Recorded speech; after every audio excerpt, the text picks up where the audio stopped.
Y antes, ¿no es cierto?, de comenzar, ¿no es cierto?, ¿no es cierto?, con la clase de hoy día, quiero que ustedes me puedan hacer acordar un poco de lo que estuvimos viendo la semana pasada, ¿ya, mis hermanos? Así que si alguien lo recuerda, este es el momento en el que usted me puede, ¿no es cierto?, decir a mí qué es lo que ha aprendido.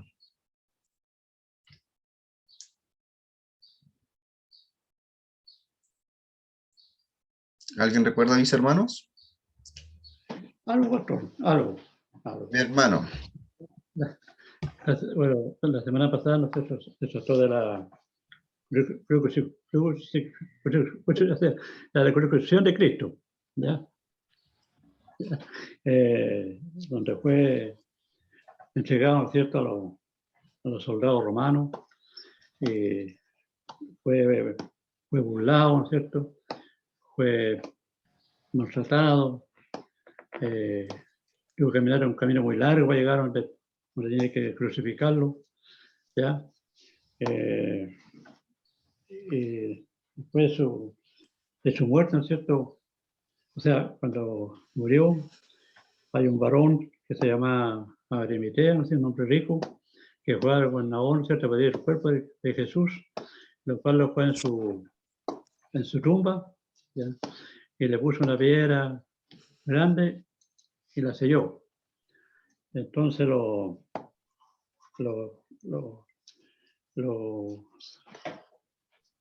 fariseos, ¿no es cierto?, y los sacerdotes fueron al gobernador a pedir una guardia, ¿ya?, para que fueran, ¿no es cierto?, los discípulos a rescatarlo la noche. Y el gobernador le dio la guardia, ¿ya? Y de repente se cayó un ángel, ¿ya? Y abrió, ¿no es cierto?, la tumba, y cuando vieron los soldados se cayeron, ¿ya?, se desmayaron de susto. Y en eso llegaron el ángel, ¿no es cierto?, vestidura muy blanca, estaba sentado sobre la roca, ¿ya? Y llegaron las mujeres, donde le dijeron que no se asustaran, ¿ya?, sino que fueran a avisar a sus discípulos que él había resucitado, ¿ya? Y esa, bueno, la guardia era porque, como decían que la primera vez, ¿no es cierto?, que él había dicho que en 3 días iba a edificar el templo, y después porque en 3 días iba a resucitar.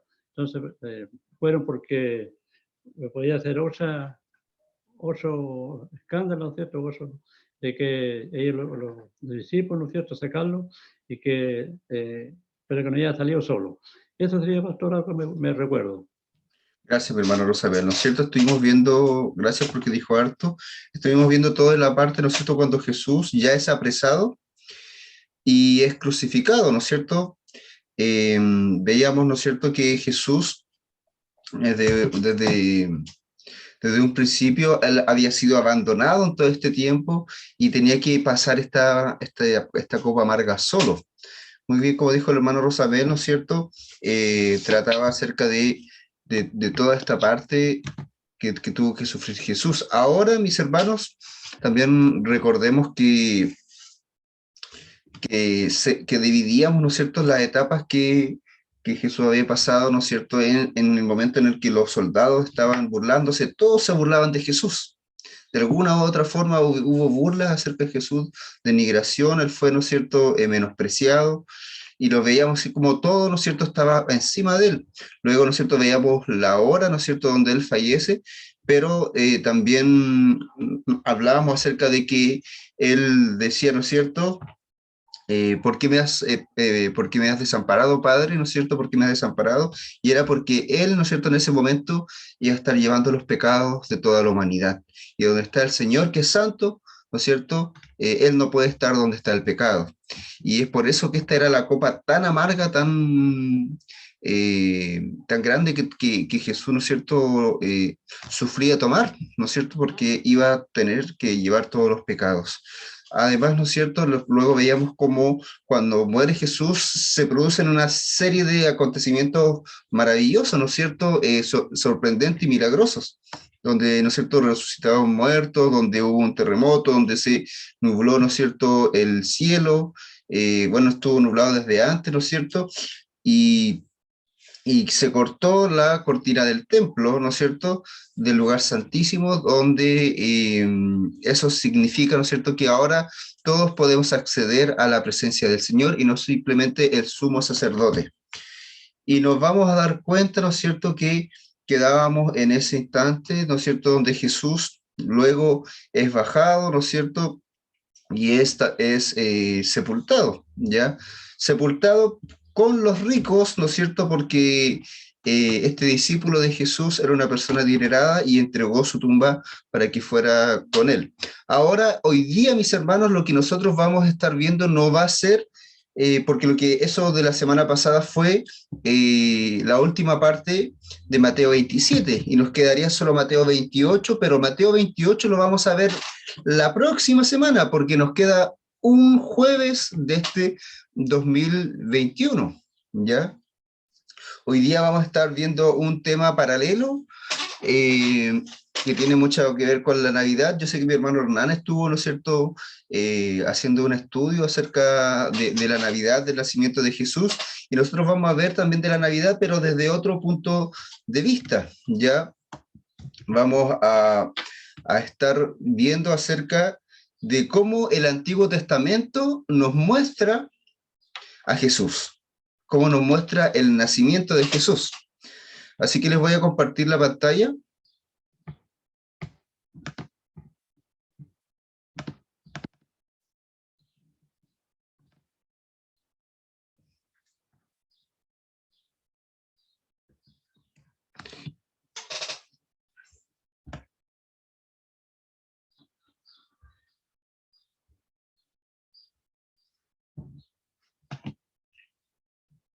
Ya, mis hermanos.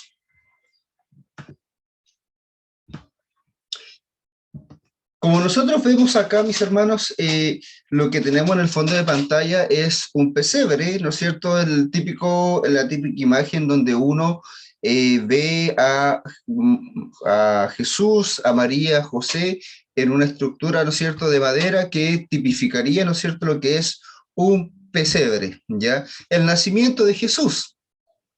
Vamos a darnos cuenta, mis hermanos, que este nacimiento de Jesús es algo absoluta y completamente especial, porque el nacimiento de Jesús es algo que es un cumplimiento de una promesa que se fue llevando por cientos y cientos y cientos de años atrás, desde el inicio, ¿no es cierto?, del mundo hasta la llegada de Jesús, ¿no es cierto? Todo lo que nos comprende el Antiguo Testamento son muchísimos, pero muchísimos años, cientos de años, ¿no es cierto?, donde en diferentes épocas se ha mostrado, ¿no es cierto?, cuando Jesús, o sea, se había mostrado, se había profetizado lo que había de pasar con el Mesías. Entonces hoy día vamos a ver estas profecías, ¿no es cierto?, y cómo se cumplen en el Nuevo Testamento. Vamos a ver, ¿no es cierto?, primeramente las profecías que tienen que ver con Jesús, con el Mesías y el nacimiento. Vamos a ver también las profecías que tienen que ver con su descendencia. Y también otras señales que tienen que ver también con su nacimiento, pero que son diferentes, no son el nacimiento en sí, sino que son otras cosas que también pasaron alrededor de Jesús después de que él nació. Lo primero que nosotros vamos a entender, mis hermanos, cuando pensamos en el nacimiento de Jesús y que el Salvador iba a venir a la tierra, en que un niño tenía que nacer. Isaías 9:6 dice, porque un niño nos ha nacido, hijo nos ha sido dado, y el principado sobre sus hombros.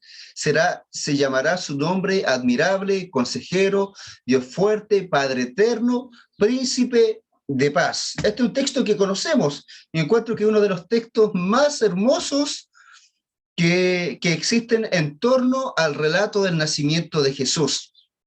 Y este es un texto que está en Isaías, un profeta del Antiguo Testamento, ¿no es cierto?, dentro de los profetas mayores. Cientos de años atrás, él profetizó acerca de que iba a venir un Salvador, pero no iba a venir de los cielos ya siendo mayor.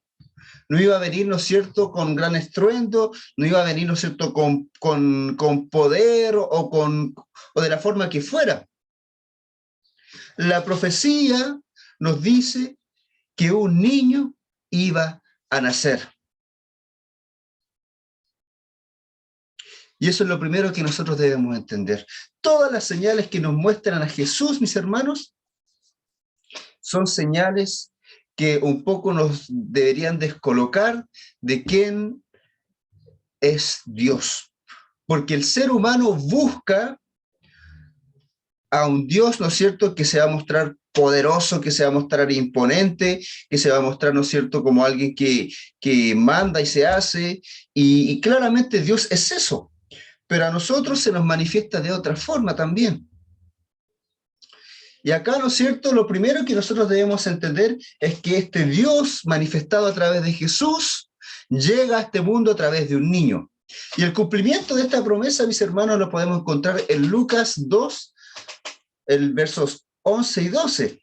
Dice, yo os doy nuevas de gran gozo, que será para todo el pueblo, que os ha nacido hoy en la ciudad de David un Salvador, que es Cristo el Señor. Esto os servirá de señal. Hallaréis al niño envuelto en pañales, acostado en un pesebre. Y la señal, ¿no es cierto?, del cumplimiento de esta promesa será, hallaréis al niño envuelto en pañales, acostado en un pesebre. La profecía, mis hermanos, la primera profecía, ¿no es cierto?, que para nosotros nos convoca hoy día es, ¿no es cierto?, que iba a nacer un niño. Y como señal, ¿no es cierto?, acá se iba a encontrar un niño en el pesebre. ¿Quién está hablando esto? Para contextualizar, ¿quién está hablando esto? Es el ángel que se había acercado a los pastores, para que luego los pastores fuesen, ¿no es cierto?, a ver a Jesús, a este niño. Pero debemos entender que el que Jesús naciera era una profecía. Y nos vamos a dar cuenta que Jesús claramente la cumplió. Ahora, mis hermanos, nos vamos a dar cuenta que también en torno al nacimiento de Jesús, también nos iba a hablar acerca de María, ¿no es cierto? Si bien para nosotros María no es un personaje tan relevante como, por ejemplo, los católicos, y nosotros estamos en desacuerdo, por ejemplo, con que se adore o se venere a María, porque María solo fue una mujer. Pero María, ¿no es cierto?, cumple un rol especial. María también es una mujer que en su condición cumple una profecía.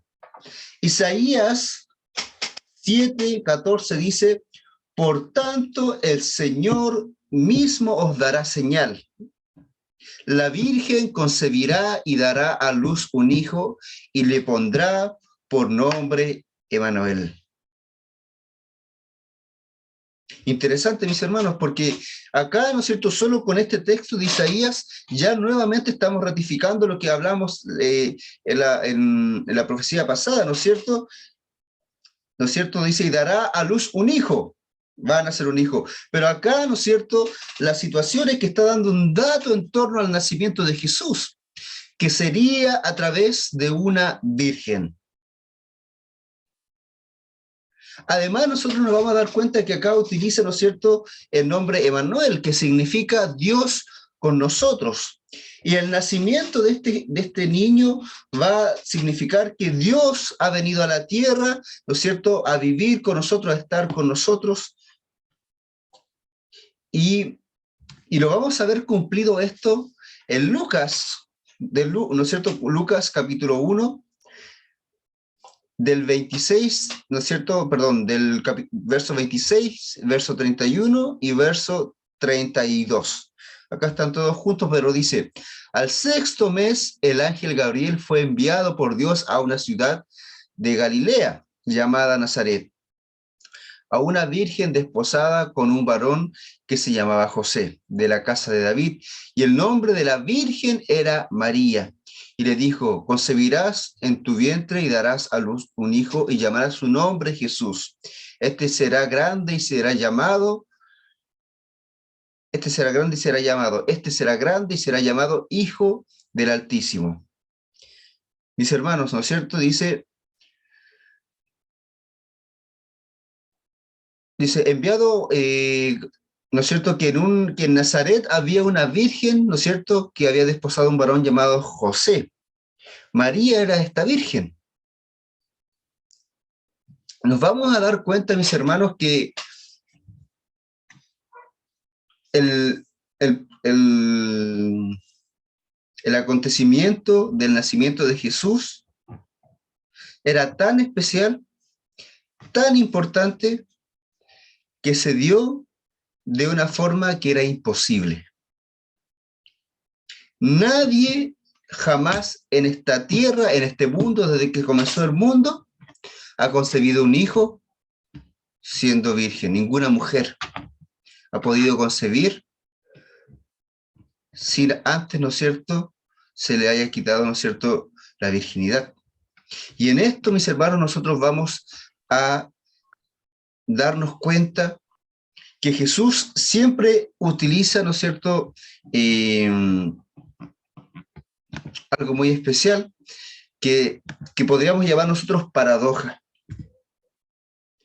Y nos vamos a dar, ¿no es cierto?, cuenta que Jesús después, cuando Él inicia su ministerio, Él empieza, ¿no es cierto?, a dar enseñanzas, y enseñanzas que son paradojas. ¿Cuál es una paradoja? La paradoja es cosas que se contradicen.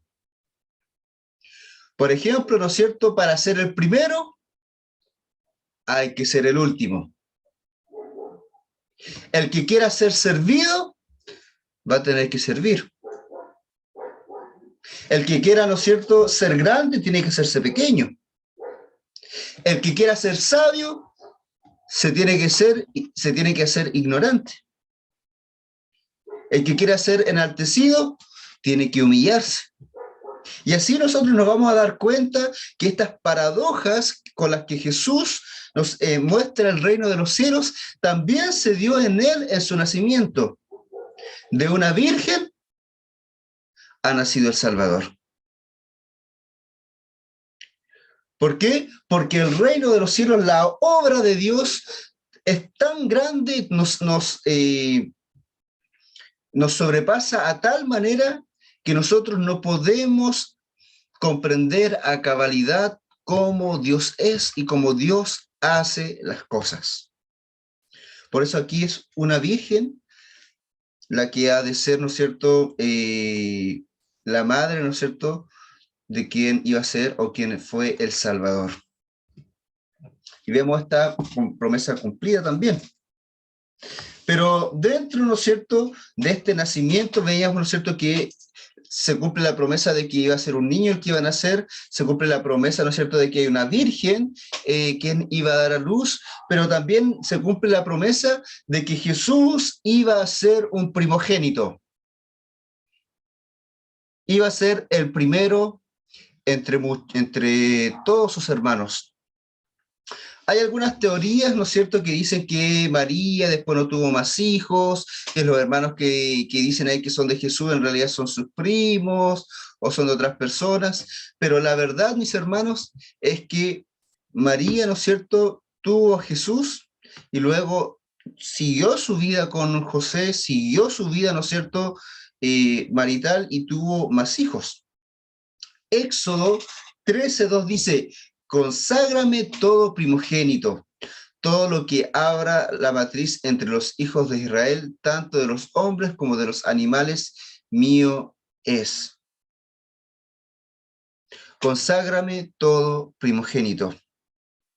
Éxodo, mis hermanos, 13, lo que nos está mostrando acá es una ley ¿no es cierto?, que es la ley de la, parte de la ley, ¿no es cierto?, de consagrar a los primogénitos, pero esta ley y muchas de las leyes que se produjeron están hechas en base a lo que iba a pasar con Jesús. El primogénito, mis hermanos, tiene una connotación especial en la Biblia porque Jesús viene a ser el primogénito de todos nosotros y viene a ser el primogénito, ¿no es cierto?, principalmente o en ese contexto de sus hermanos. Por eso la Biblia primero dice el unigénito, tiene una connotación especial. Es el único, pero él al ser el único, el Hijo de Dios, ¿no es cierto?, se hace primogénito, primero entre todos los demás que íbamos a ser adoptados. Y él, ¿no es cierto?, tenía que ser el primogénito, ¿no es cierto?, de María, porque María era virgen. ¿Y esto cómo se cumple? Lucas 2:7 dice, y dio a luz a su hijo primogénito, y lo envolvió en pañales y lo acostó en un pesebre, porque no había lugar para ellos en el mesón. Dio a luz a su hijo primogénito.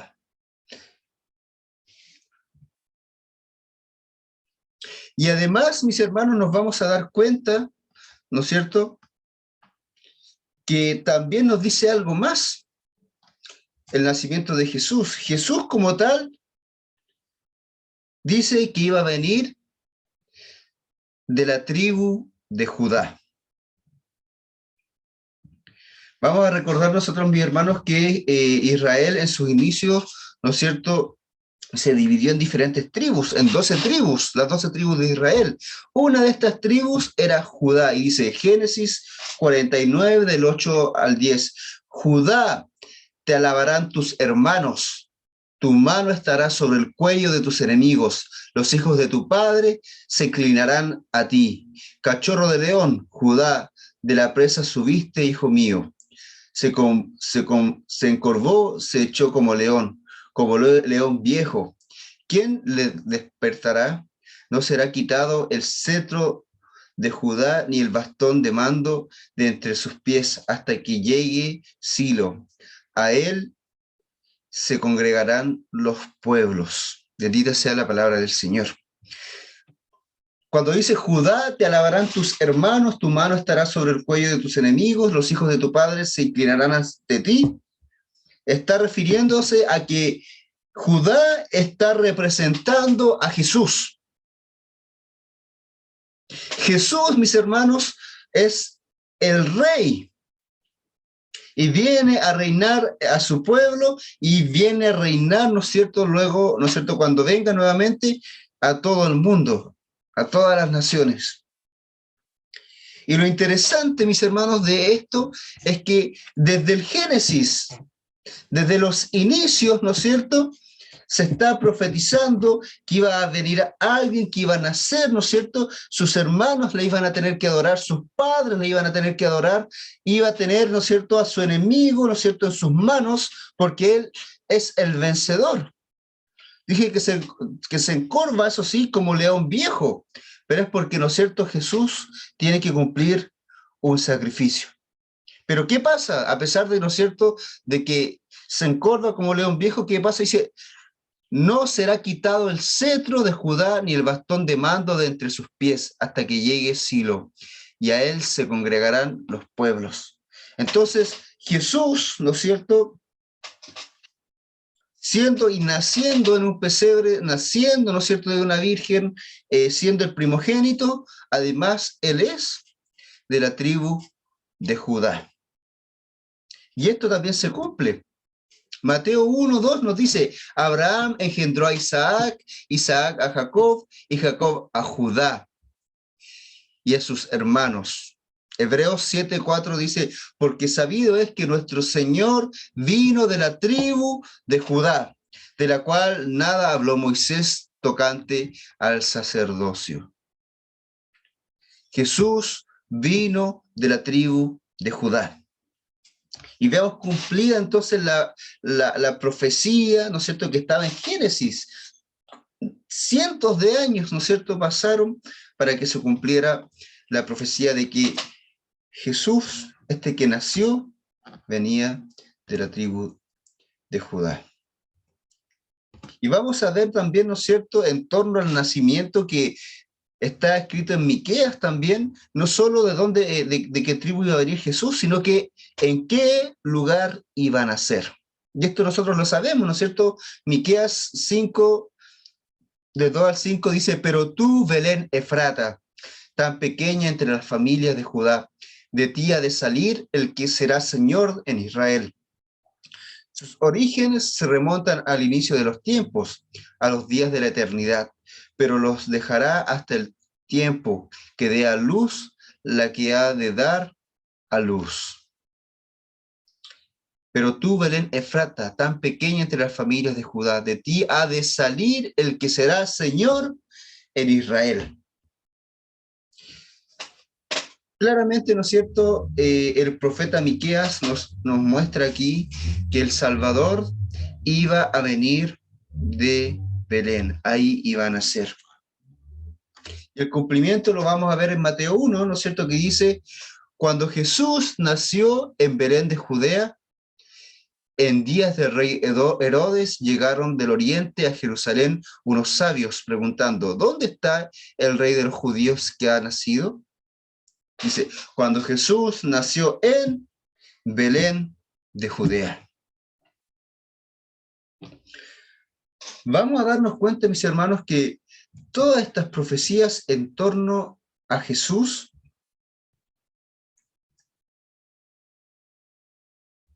en torno a este niño que ha nacido son precisas.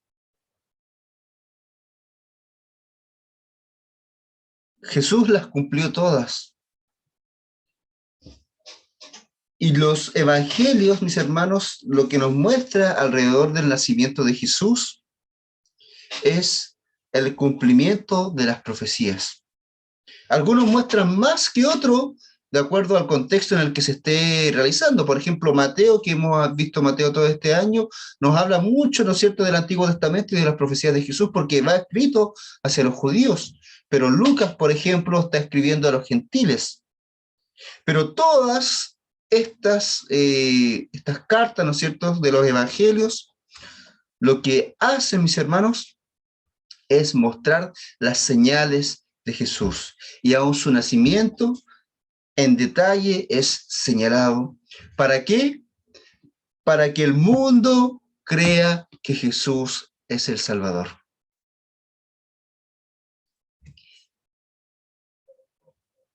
Pero nosotros, mis hermanos, no solo vamos a entender todo lo que está en torno al Mesías, ¿no es cierto?, a su nacimiento, como las profecías cumplidas, sino que dentro de todo lo que era el linaje de Jesús, la descendencia, ¿no es cierto?, del linaje de Jesús, también se va a cumplir.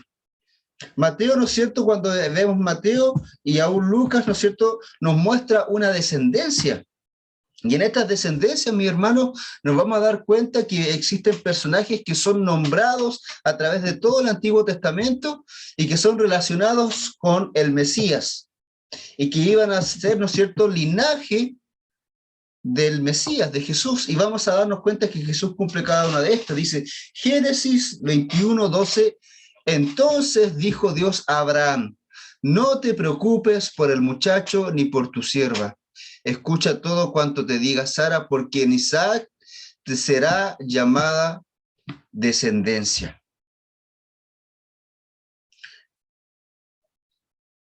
Escucha todo cuanto te diga Sara, porque en Isaac te será llamada descendencia. Cuando Abraham, ¿no es cierto?, recibe la promesa de Jesús, de Dios, la promesa es que en él, que en su descendencia, benditas serán todas las naciones. Pero cuando habla aquí de descendencia, mis hermanos,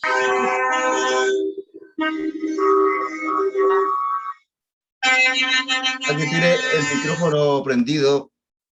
A ver.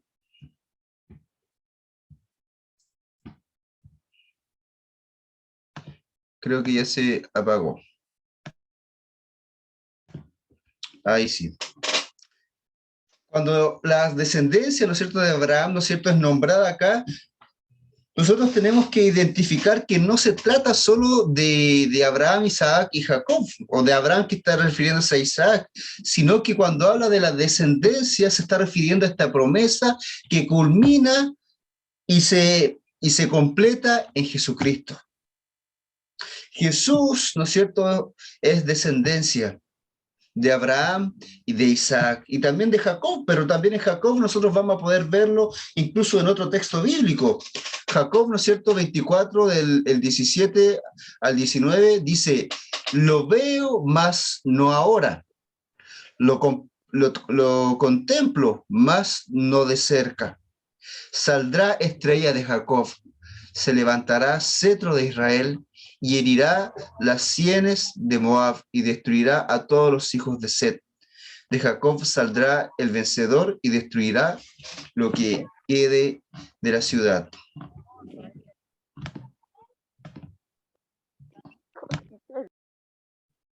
Cuando, mis hermanos, nosotros vemos este texto, ¿no es cierto?, está diciendo lo que veo, más no ahora. Está hablando del futuro, lo que contemplo, más no de cerca, sino que desde lejos, ¿no es cierto? Saldrá estrella de Jacob, saldrá una lumbrera, ¿no es cierto?, de la descendencia de Jacob, alguien que dará luz, una lumbrera, una estrella, se levantará cetro de Israel y herirá con las sienes de Moab y destruirá a todos los hijos de Set. De Jacob saldrá el vencedor y destruirá lo que quede de la ciudad. De Jacob saldrá el vencedor.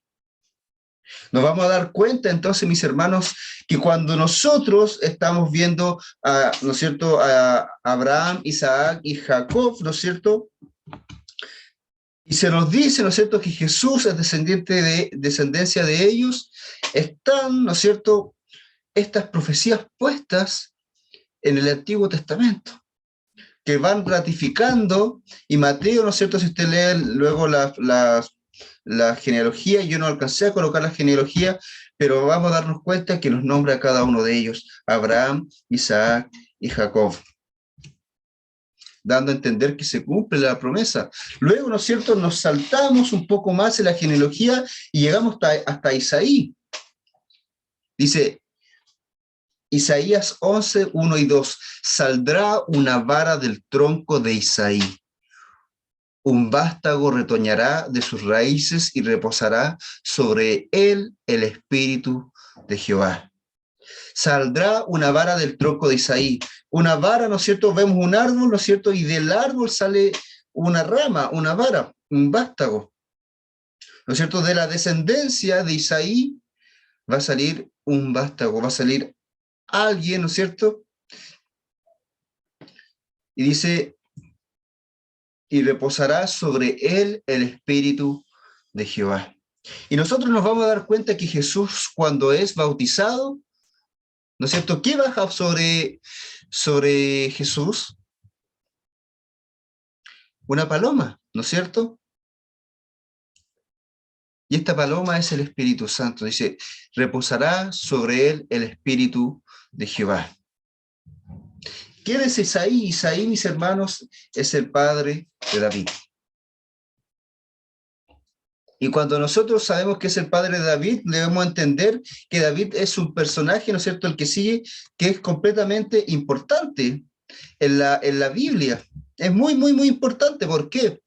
Porque en David también se cumplen las promesas del reinado de Dios. En Abraham, ¿no es cierto?, se cumple la bendición para todos, ¿no es cierto?, en todas las naciones, y serán benditas todas las naciones. Pero en David, ¿no es cierto?, se cumple el reinado. Y dice que la descendencia de David reinará. Dice, por amor a mi siervo. Y lo interesante de esto es que Jesús es el que cumple esta promesa. Isaías 9:7 dice, lo dilatado de su imperio y la paz no tendrá límite sobre el trono de David y sobre su reino, disponiéndolo y confiándolo en juicio y en justicia desde ahora y para siempre. La dilatación de su imperio y la paz no tendrá límites sobre el trono de David. Lo que se está prometiendo acá, mis hermanos, es que el trono de David, ¿no es cierto?, no tendrá límites. Dice, confirmándolo en juicio y en justicia desde ahora y para siempre. Entonces son palabras mayores para un simple ser humano, ¿no es cierto? Este imperio de David, ¿no es cierto?, se refiere al reinado de Jesucristo. David está representando de alguna forma lo que Jesús en forma perfecta iba a hacer. Jesús es quien cumple esta profecía, ¿no es cierto?, de la descendencia de David, de la descendencia del imperio de David. Y nos vamos a dar cuenta, mis hermanos, que cada una de estas personas que están acá son sumamente importantes en lo que es la historia del pueblo de Israel. Abraham, Isaac y Jacob son los que comenzaron, y David, ¿no es cierto?, es quien establece el reinado como tal, ¿no es cierto? Desde Abraham no existían, ¿no es cierto?, reyes. Existían patriarcas, luego existían jueces. Dios era el rey. Pero luego, ¿no es cierto?, llega, ¿no es cierto?, la monarquía, por decirlo de alguna forma, y luego David, ¿no es cierto?, luego, ¿no es cierto?, del primer rey que hubo, David es quien realmente cumple de alguna forma los estándares que Dios esperaba, a pesar de que se equivocó mucho. Pero, ¿no es cierto?, era conforme al corazón de Dios.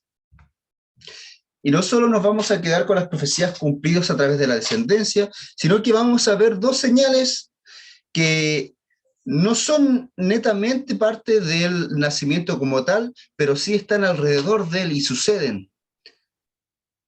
Dicen, los reyes traerán regalos, ¿no es cierto? Salmos 72, 10 y 11 dice, los reyes de Tarsis y de las costas traerán presentes, los reyes de Saba y de Seba ofrecerán dones. ¿No es cierto? Mateo es el único libro, o al menos el único evangelio que nos habla acerca de... Espérenme un poquito, mis hermanos. Ahí sí. Es el único libro que nos habla acerca de estos magos, ¿no es cierto?, que vienen del oriente. Ningún otro evangelio lo habla, pero Mateo lo habla específicamente porque Mateo está preocupado de que se muestre, ¿no es cierto?, que Jesús es el que cumple las escrituras del Antiguo Testamento. Y acá, ¿no es cierto?, las cumplen a través de esto, ¿no es cierto? Los reyes de Tarsis de la costa y de las costas traerán presentes, los reyes de Saba y de Seba ofrecerán dones. ¿A quién? A Jesucristo. Es una profecía que se cumplió. Y la otra, ¿y por qué esta profecía, perdón, la de los reyes, no las tenemos no las tengo dentro del nacimiento como tal? Porque ellos llegaron después, mucho después, tiempo después del nacimiento de Jesús. Jesús ya era un niño cuando los reyes llegaron. Y acá la masacre de los niños, ¿no es cierto? Luego, ¿no es cierto?, de que Jesús ya había nacido y van, ¿no es cierto?, van los reyes a adorar a Jesús, y luego, ¿no es cierto?, ¿qué pasa? Se me fue el nombre del emperador, ¿no es cierto? El emperador, en este caso, manda a matar a los niños, ¿no es cierto?, para poder deshacerse de Jesús, quien iba a ser el rey de los judíos. Y ¿no es cierto?, es una profecía que se encuentra en Jeremías 31:15, dice, voz fue oída en Ramá, llanto y lloro amargo. Herodes, muchas gracias, mi hermano. ¿No es cierto? Voz fue oída en Ramá, llamado y lloro amargo. Es Raquel que llora por sus hijos y no quiso ser consolada acerca de sus hijos porque perecieron. ¿No es cierto? Fue todo ese sector una tragedia, ¿no es cierto? Un llanto, porque todos los pequeños, todos los niños fueron asesinados hasta 2 años de edad. Así que se cumple, ¿no es cierto? No es el cumplimiento del nacimiento, pero sí de situaciones que estuvieron alrededor del nacimiento de Jesús. Todas estas señales, todas estas, la descendencia, el nacimiento de Jesús como Mesías, nos debicen hacer pensar, hermanos. Y ahí para ir finalizando esto, nos debiese hacer pensar cómo nosotros podemos ver que el Antiguo Testamento fue escrito tantos, pero tantos años de distancia. Y fue desarrollando Dios a través de los profetas, a través de los patriarcas, a través de diferentes hombres de Dios y de mujeres de Dios, ¿no es cierto? Las profecías, y empezó a revelar cosa tras cosa, hasta llegar a Jesucristo. Y no solo se reveló, mis hermanos, el sacrificio de Jesús, su sufrimiento y lo que nosotros vimos la semana pasada, sino que también se reveló este hito tan grande y tan importante que es su nacimiento. Porque Dios se estaba haciendo carne. Dios se estaba haciendo débil, se estaba haciendo humilde. Dios se estaba haciendo frágil como un pequeño que nace. Dice que Él no vino a ser servido, no vino, ¿no es cierto?, como un rey todopoderoso para dominar, no vino a servir, sino que no vino a ser servido, sino que vino a servir y a dar su vida por muchos. Y este servir comienza desde que nace.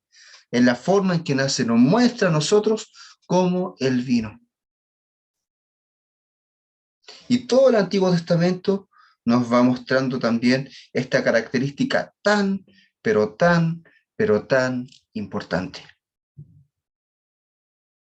A nosotros nos debería, ¿no es cierto?, tocar el corazón, deberíamos conmover, quebrantar, al ver lo que Jesús hizo por nosotros. Una de los textos bíblicos que más me gusta, que uno de mis favoritos, es Efesios 2:5 en adelante. Perdón, Filipenses, no Efesios.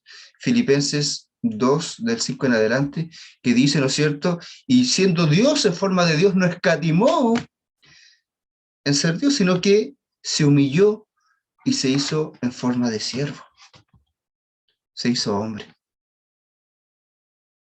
Entonces, ¿cómo no amar a un Dios que ha hecho algo tan, pero tan grande por nosotros? Y lo preparó desde el inicio, desde la fundación del mundo, desde antes, por amor a nosotros. Si Dios se ha revelado, mis hermanos, a nuestras vidas, a su creación, es porque simplemente nos ama. Porque Él no necesita de nosotros, no necesita revelarse a nosotros. Nosotros necesitamos de Él. Y se nos revela también a través del nacimiento de Jesús. Así que esto quebrante nuestro corazón porque es un ejemplo de humildad, de amor, de entrega, de darlo todo.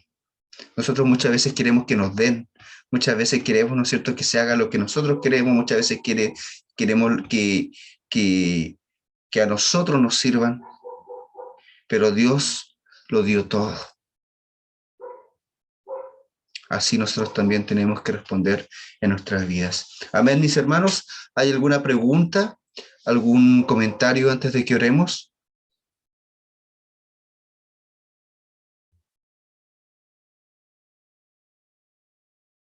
¿Algo, mis hermanos? ¿Alguna pregunta, algún comentario?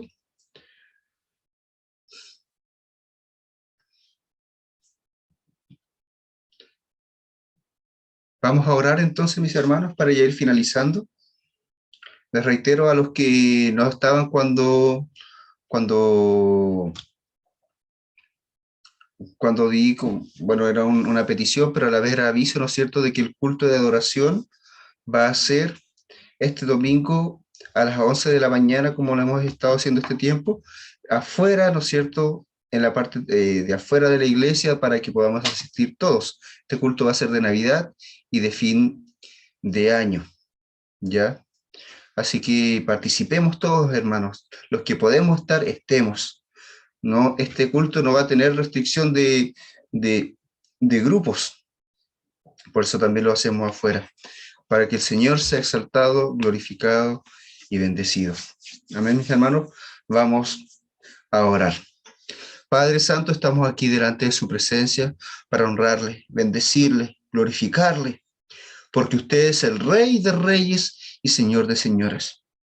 Y ha planificado de una forma tan maravillosa, tan preciosa, tan sorprendente, tan potente, Señor, el hecho de que un día usted iba a venir a este mundo. Señor, lo profetizó de tantas maneras y a través de tantas formas. Y usted, que es Dios y que no miente, ha cumplido todas estas cosas a través de Jesucristo. Le damos gracias porque tenemos y podemos tener la certeza de que usted es el Señor. Podemos tener la certeza de que en el que hemos creído es el Dios Todopoderoso, que nos ha dado salvación, que nos ha dado vida eterna y que nos ha redimido ante el Padre, porque ha sido Dios mismo, cumpliendo todas las promesas a través de Jesucristo. Padre, en el nombre de Jesús, gracias le damos. Bendiga a cada uno de los que estamos acá, Señor, y a uno de los que no han podido estar, Padre. Le pido que en este tiempo podamos, Señor, reflexionar, podamos vivir, podamos sentir, Padre Santo, y podamos, Señor, pasar todo este tiempo de celebración de Navidad, Padre mío, reconociendo que el hecho tan grande de que Jesús es el Señor, que ha nacido y ha venido a reinar en este mundo también. Gracias, bendito Dios. Quiero adorar y glorificar su nombre. Y le pido que usted bendiga a cada uno de los que estamos acá. Bendiga, Señor, a las familias representadas, a las iglesias representadas, a una de las ciudades representadas, Señor, y que cada uno de nosotros también podamos pasar una buena celebración, Padre. Le adoramos, le glorificamos y le exaltamos. En el nombre de Jesús. Amén. Mis hermanos, pueden desbloquear sus micrófonos. Bendiciones. Bendiciones, hermanos, Dios los bendiga. Muchas bendiciones. Igualmente, muchas bendiciones. Está la Loreto, la Loreto, la Loreto. Bendiciones, hermana Raquel, hermana Loreto. Que pasen feliz Navidad, mis hermanos. Feliz Navidad, feliz Para Navidad. todos. Hermana Roxana, saluda a la Talita. Pasen feliz Navidad. Feliz Navidad. Mañana, me cantó el